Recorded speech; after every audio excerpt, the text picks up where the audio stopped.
और railway board के chairman के साथ बैठक करके। दोस्तों, आज आपके लिए अपडेट है भारतीय रेलवे माल गोदाम से संबंधित। आइए, आपका स्वागत है मिसराज इंडियन रेलवे न्यूज में। आज आप श्रमिक भाई के लिए महत्वपूर्ण अपडेट है, जान लें। सबसे पहले मैं आप सभी को बता दूं कि मनोरंजन कुमार पासवान जी का लाइव स्पीच लखनऊ से आप सुनेंगे। और मैं बता दूं, इस स्पीच सुनने से पहले ये सभी बातें, जो ज़रूरी बातें हैं, सुन लें। रेलवे बोर्ड मीटिंग से संबंधित बातें की और railway board CEO Jaya Verma के साथ जो बैठक हुई थी, उस बैठक को लेकर भी इसमें चर्चा की गई है। और जो मनोरंजन कुमार पासवान जी आपको अपने स्पीच से बताएंगे। और दोस्तों, मैं बता दूं कि ये पूरी स्पीच नहीं है, लगभग आधे घंटे से अधिक का स्पीच है। तो हो सकता है, और मैं भी जो ज़रूरी कुछ और भी अपडेट उन्होंने दिया है, निर्देश दिया है, वो मैं अगले वीडियो में डालने का प्रयास करूँगा। अभी जो रेलवे बोर्ड के साथ मीटिंग की बात कही गई है, CEO के साथ जो बैठक की चर्चाएं हुई है, ये सभी चीज़ें इस वीडियो में आपको सुनने को मिलेगा। और भी बहुत सारी बातें हैं, तो सुने दोस्तों। मिलते हैं अगली वीडियो में, धन्यवाद। 2-3 लोग सो सकते हैं, वहां पे 10-10 लोग सो। और हमारा संगठन का झंडा मजबूत होगा, चंदा चिट्ठा का बेहतर व्यवस्था होगा, तो अपने महामंत्री जी के लिए वही गाड़ी हम लोग खरीदेंगे जो अभी जिस समय वर्तमान में कोई मंत्री चलता, ताकि समस्या नहीं झेलना पड़े। वो तो गाड़ी उस समय स्कॉर्पियो रहता था, मंत्री दुख के समय में या कभी ऐसा परिस्थिति में कोई सा बात होता तो जीवन भर याद रहता। बहुत चीजें, उससे बड़ी बड़ी चीजें आते चल जाती, वो याद नहीं रहती। रामचेत जी और राम सवारी जी दोनों पहुंचे थे, 2-3 लाख रुपया व्यवस्था करके। अब कैसे सर, बड़ा खराब लगता है, हम लोग मंत्री जी के लिए स्कॉर्पियो गाड़ी खरीदे और हम लोग दिल्ली के श्री दुर्गा ऑटोमोबाइल उस समय था मोती बाग में, वहां हम लोग पहुंचे। हम लोगों ने बुक किया और फिर पापा को हम लोगों ने, पापा नहीं चाहते थे कि स्कॉर्पियो, जो गाड़ी उसी से वही काफी है। हम लोग बड़ा मना करके कि नहीं, मंत्री इस गाड़ी चलता, हमको लगता है मेरे महामंत्री जी भी उस गाड़ी से चले।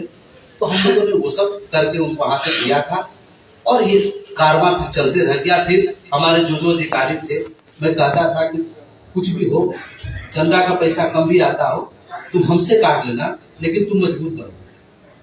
तुमको उस स्टेज में जो MP चलता हो, जो जिस लाइफ से वो चलता हो, उस तरीके से मैं चाहता हूँ हर एक कार्यकर्ता पदाधिकारी हमारा मजबूत हो सके, चलने का काम करे, वो मजबूत बने। मैंने जबरदस्ती करके परवीन को कहा कि सेकेंड हैंड भी फॉर्च्यूनर लो। मनोज झा को बोला, हमको चंदा नहीं दो, फॉर्च्यूनर गाड़ी दो, तो दिल्ली में हम जहाँ भेजते वहां जाओ, तुम घर से। तो ऐसे ऐसे करके हम लोगों ने इस संगठन को बढ़ाया, उस पर काम किया। याद होगा हमारे सभी पुराने साथी का, हमारे अभिभावक हैं सब लोग, हम लोग 2-2 दिन तक संसद भवन को पूरा जाम करके रखते थे, उस पूरा मार्ग को बंद करके रखते थे। ठंड के दिन में आप देखेंगे कि दिल्ली में ज्यादातर जो है पेड़ पौधा लगा हुआ, हम लोग उस पेड़ को उखाड़ लेते थे जो हल्का सूखा रहता था, और पूरा रोड पर रात भर जला के वहां बैठते थे, बैठ करके वहां पर आंदोलन किया, सब कुछ किया। लेकिन उस समय की सरकार इतनी गूंगी बहरी थी कि कभी भी रेल मंत्री, रेलवे बोर्ड का कोई भी अधिकारी हमारे बीच में नहीं आता था। अंत में हम लोग भी मंत्री के पास वहां जाते थे, एक प्रतिनिधिमंडल बन। वो दौर और आज का दौर है कि आपका संगठन जब चाहता है उस समय रेल मंत्री के साथ बैठक करता है, रेलवे बोर्ड के चेयरमैन के साथ बैठक करता है।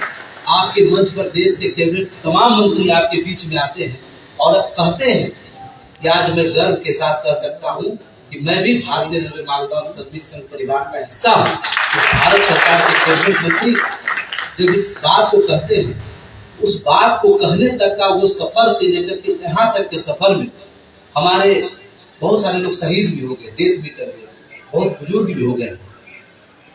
आखिर अगर ईश्वर जी ने आज से 10 साल पहले आंदोलन में भाग लिया, पुलिस की लाठियां खाई, और आज भी इस मंच पे यहाँ इस कार्यक्रम में मौजूद है, तो आखिर कोई तो कोई जज्बा, इमोशन, संगठन के प्रति लगाव, धारणा जो इनको यहाँ तक खींच के लाने का काम करता है।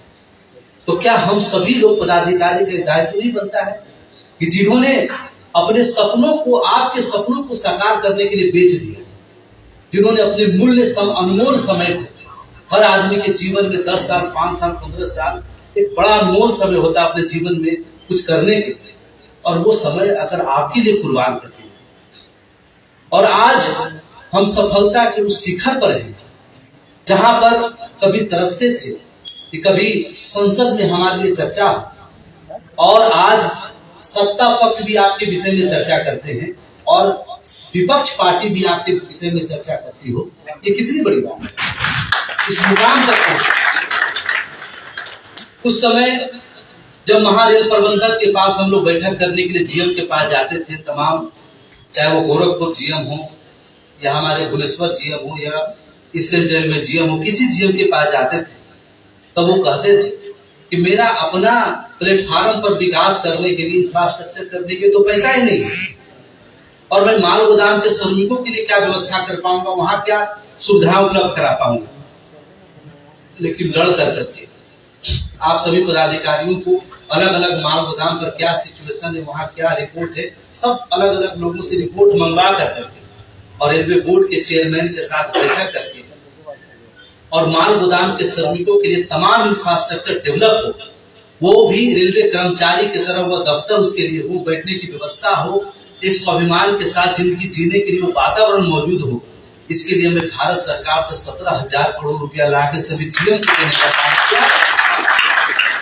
जब उसी जीएम के साथ कभी संतोष मणि मेरे साथ गए, कभी बंगाल से हमारे साथी हमारे साथ गए, हमारे अनुपस्थिति में परवीन भार्गव जब डीआरएम से मिला तो सब लोग ने कहा कि सब पैसा आया, अब आप बताइए कहां पर क्या करना है, हम सब कुछ कहीं भूपेंद्र जाता है तो कहीं फीता का उद्घाटन कर रहा है, किसी कैंटीन का उद्घाटन कर रहा है। उसी माल गोदाम पर जब माल गोदाम के लोगों के पानी पीने की व्यवस्था नहीं थी, उसी माल गोदाम देश के हर संस्था, चाहे कोई भी डिपार्टमेंट हो, रेलवे हो, कस्टम हो, इनकम टैक्स हो, पेट्रोलियम हो, देश की जितनी भी संस्थाएं वो सही तरीके से काम कर रही है कि नहीं कर रही, क्या उसका फायदा है, नुकसान है, तमाम चीजों को ले पूरा लोग उसका मतलब हो कि पॉलिसी कहां तक बनी, मजदूरों को सीधे खाते में पैसा पहुंचने की व्यवस्थाएं कहां तक हुई है, कब तक इन मजदूरों को आप स्वाभिमान के साथ रेलवे कर्मचारी का दर्जा देने के लिए जा रहे हैं। कि तमाम विषयों को लेकर मैं चाहता हूं कि पीएससी के द्वारा हो, क्योंकि मैं पीएससी में पाल साहब के द्वारा कई बार मैं जा चुका, सभी लोगों के साथ एक बेहतर संबंध बन गया। उन्होंने तुरंत उनको तलब किया और कोलकाता में जया वर्मा सिन्हा के साथ लगभग 20 सांसद जो उनसे जवाब सवाल करने का काम किया, और मैं देखा कि कोई सवाल का जवाब उनको देते नहीं बन रहा था। हर सवाल के बाद वे घुट पानी पी रही थी, चेहरा उनका लाल हो गया, और वो यही कर रही थी कि मैंने चिट्ठी लिखा है यूनियन को, लोगों की वो लिस्ट सबमिट करें, हम लोग इस पे काम कर रहे हैं, मैं रिपोर्ट बना के आपको सर देने का काम करूँ। वो दिल्ली जाकर अंदर तो बड़ा दबाव में थी, बाहर जब निकले तो वहां के पश्चिम बंगाल के हमारे कुछ साथी थे, हमने बुके से उनका स्वागत किया तो बड़ा रिलैक्स हो गया। तो भाई अंदर तो सवाल जवाब हो, लेकिन बाहर मुझे सम्मान भी मिलने का काम है। उन्होंने मुझे दिल्ली बुलाई कि आप सभी प्रतिनिधि मंडल आइए, लिस्ट लेकर के मैं